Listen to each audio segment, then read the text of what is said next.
Good morning, folks. Well, we're going to start off from Slaggyford International Station in the North Pennines, and fortunately I've just noticed my GoPro has got hardly any battery left. It can't have charged correctly, so whether we'll get any footage of this one I'm not entirely sure. I'll probably just bring you back from the top so you can show the view up there. Frustratingly with this one, the route actually goes across two Ordnance Survey maps. So starting from the station, walk up the hill with the station behind you and take the second left, which will take you up a track, through a couple of gates and then out onto an estate. And the indication you're on the right track is you'll see an estate notice board as you start along the track.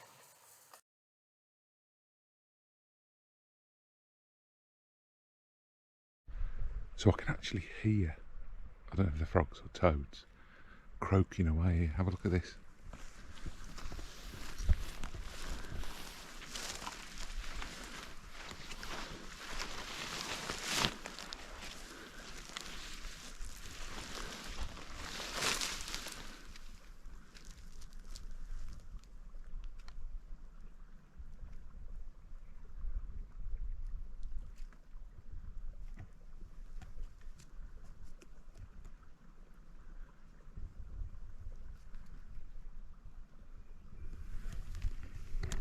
Big globs of spawn and just movement all the way down this little stream.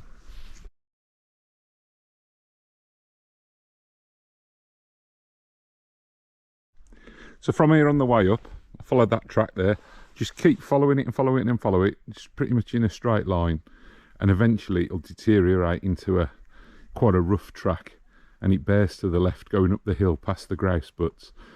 And there's some kind of rubber mesh matting on the floor.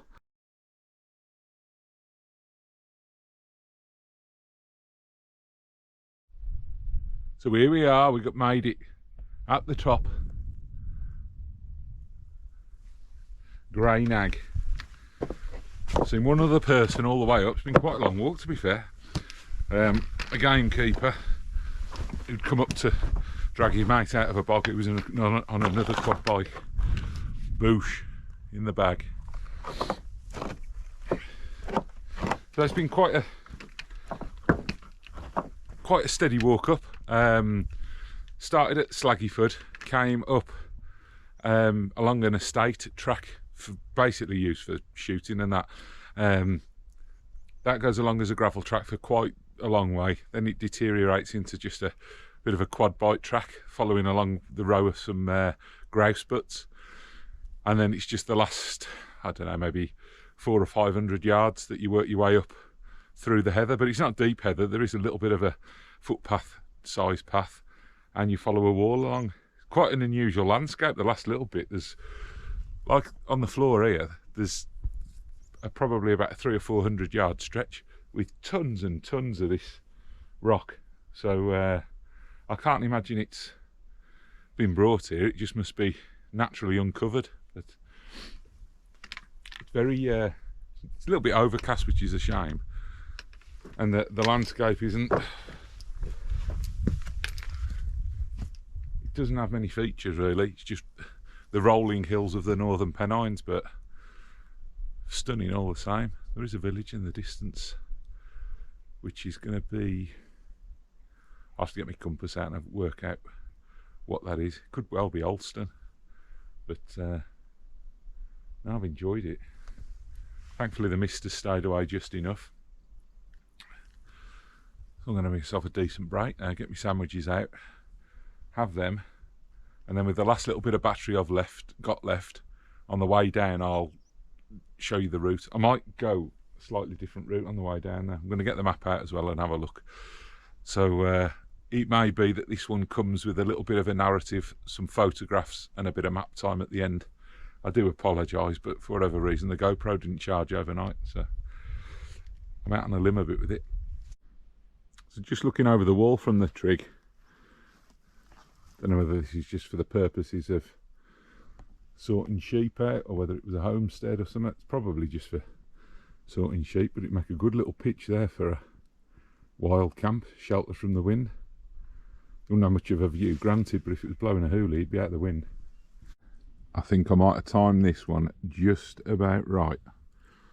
Stop for me sandwiches, and look at that rolling in. Wish I had enough battery to do a time lapse, but I think very shortly I will be in some very cool, misty, spooky conditions. And that being the case, I'll probably retrace my steps the way I came up rather than trying to get lost in the middle of the moors. I've got my compass and everything, I'll be alright. So I've took a little bit of a gamble on the way down. Basically I followed the perimeter of the wall where the trig point was, which cuts off a little bit of a corner on the way back. And I've got to say, so far so good, it's a joy. It's like walking on carpet, it's on top of sort of moss. It's a little bit boggy in places, but nothing that nothing you're going to sink into, or not that I've seen as yet. And thankfully, over in the distance, it is starting to clear. So the lapwings have been an absolute joy today. There's blooming loads of them, and it's like listening to an 80s computer game on a Spectrum loading. I couldn't try and attempt to repeat it, but there's been loads of them. Loads of rabbits, loads of grouse and pheasants, as you would expect, because it is a big sort of shooting area and that. Some snipe. Yeah, it's been good. Very pleasant.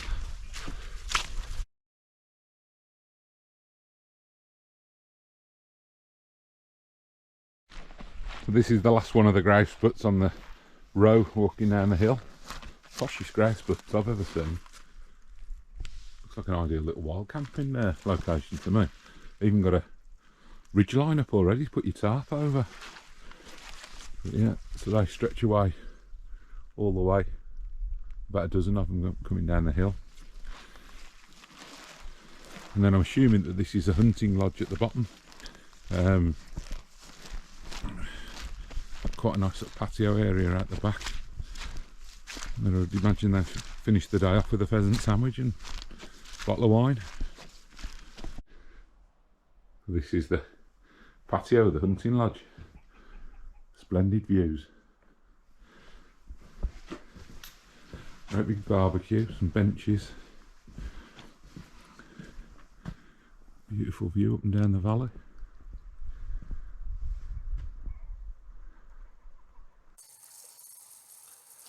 Apologies for this one, folks. The lack of battery on the GoPro has obviously cut everything short and restricted the amount of filming that I could do, but I would thoroughly recommend it as a walk. And the other thing, that hopefully as the summer progresses, the cafe at the station will be open when you get back. It wasn't open when I was there, and I could have really done with a cup of coffee at the end of a wet walk, but nevertheless it was very pleasant and I hope you enjoyed it. Thanks for watching. Bye.